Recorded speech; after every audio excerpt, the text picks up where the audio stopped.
Bonjour, bienvenue au Paris FinTech Forum avec nous ce matin Nicolas Le Sur, bonjour. Bonjour. Vous êtes le fondateur de Uniland, une des plateformes de prêt, une des nombreuses plateformes de prêt françaises aujourd'hui. Alors nous sommes début 2017, l'heure des bilans sur l'année 2016.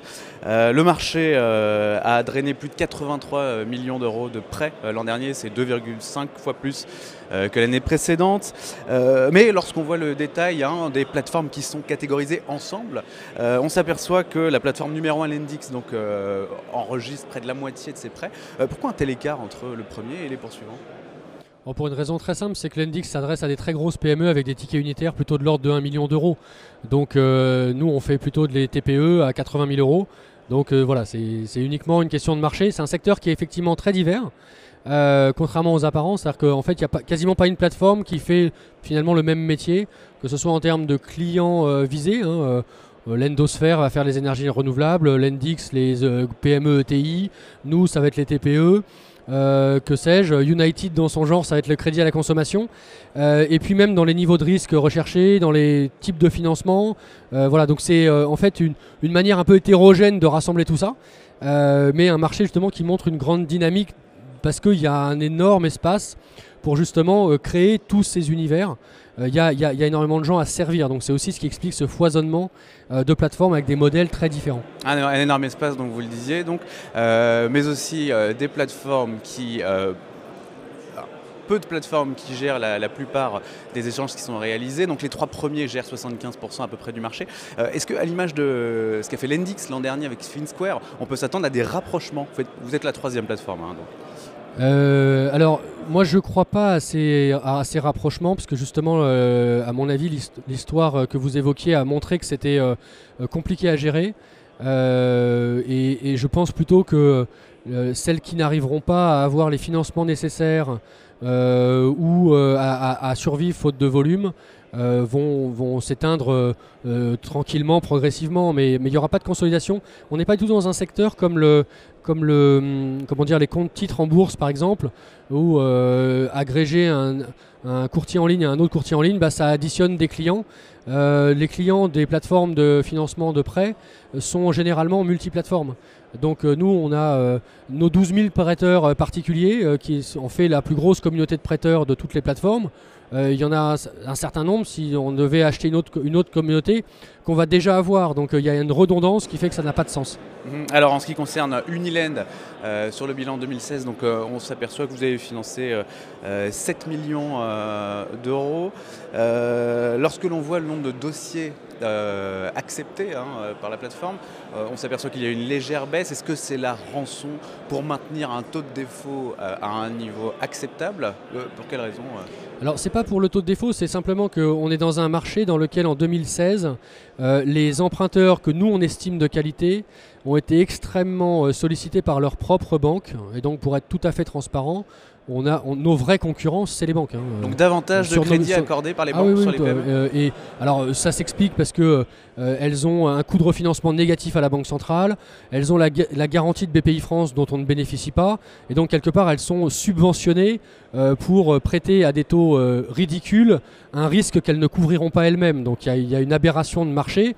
C'est un état de fait, il faut en tirer, il faut vivre avec pour nous. Nous, on a profité pour créer des nouveaux canaux d'emprunteurs, de financement, qu'on va déployer dans le courant de l'année. Là, on va démarrer dans les semaines qui viennent avec de nouveaux types de projets auprès des médecins, auprès des franchises, auprès de la reprise transmission, où il y a moins cette présence immédiate des banquiers auxquels l'argent brûle les doigts pour le moment, ce qui ne durera peut-être pas d'ailleurs. Et concrètement, ces nouveaux projets, comment est-ce qu'ils vont s'articuler? C'est des nouveaux projets qui vont pas être très différents de ce qu'on fait. C'est-à-dire que ça sera toujours, et c'est notre spécificité, la capacité pour notre communauté de prêteurs de prêter directement à des entreprises. Donc sauf qu'on va varier les typologies d'entreprises. On va aller vers des entreprises pour de la reprise transmission, on va aller vers des franchisés. Ça, on le fait déjà depuis pas mal de temps, mais des médecins aussi.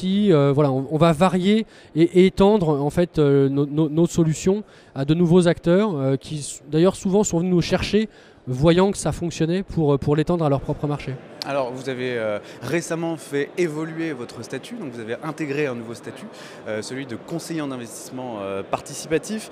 Après avoir été IFP et l'être toujours d'ailleurs, vous proposez de ce fait des mini-bons aux prêteurs, donc via une récente réforme de Bercy. Michel Sapin l'a rappelé lors du salon. Qu'est-ce que ça vous permet de faire concrètement? Alors, très honnêtement, rien de plus qu'avant, puisque cette réforme n'est jamais qu'une mise au goût du jour de quelque chose qu'on faisait déjà. Les bons de caisse. Hein. Oui, voilà, les bons de caisse, ce qui nous avait permis justement d'être la première plateforme à exister sur le marché. Et donc l'idée, c'est que ces mini-bons, puisque ça s'appelle comme ça maintenant, permettent à des personnes morales, donc très concrètement à des entreprises, de souscrire à des prêts. Sous le statut d'IFP, seules les personnes physiques sont autorisées. Donc avec les mini-bons, on peut également accueillir des personnes morales. Donc ça sert uniquement à ça, et éventuellement dans certains cas, mais c'est rarement opportun, pour des personnes physiques qui voudraient prêter plus de 2 000 € par projet.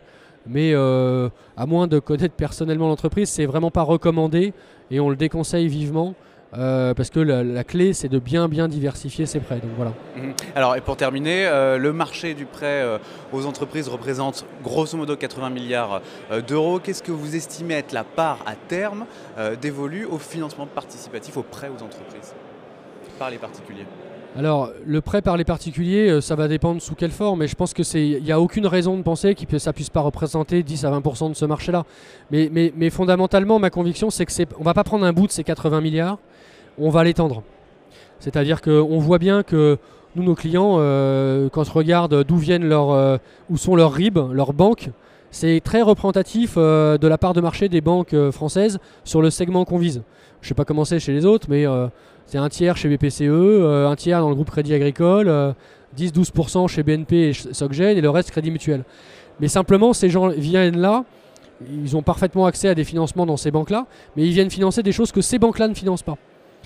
Et donc, quelque part, on leur permet de rompre ce problème de l'autocensure, qui est celui de se dire, finalement, si j'ai besoin de financer la refonte de mon site internet, acheter du stock, pourquoi pas recruter des gens, je sais que je ne vais même pas penser à aller le demander à ma banque, parce que je sais que ce sera non.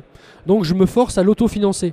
Et dans un certain nombre de cas, ce type d'investissement immatériel, il est sain de le répartir sur plusieurs années, donc de le financer. C'est ce que nous, on permet. Donc on va étendre la capacité de financement de ce marché. Et à mon avis, on ne prendra pas des parts de marché aux banques, on va simplement étendre le marché. Merci Nicolas Le Sur. Merci à vous. Et merci à vous de nous avoir suivis sur la GFI TV.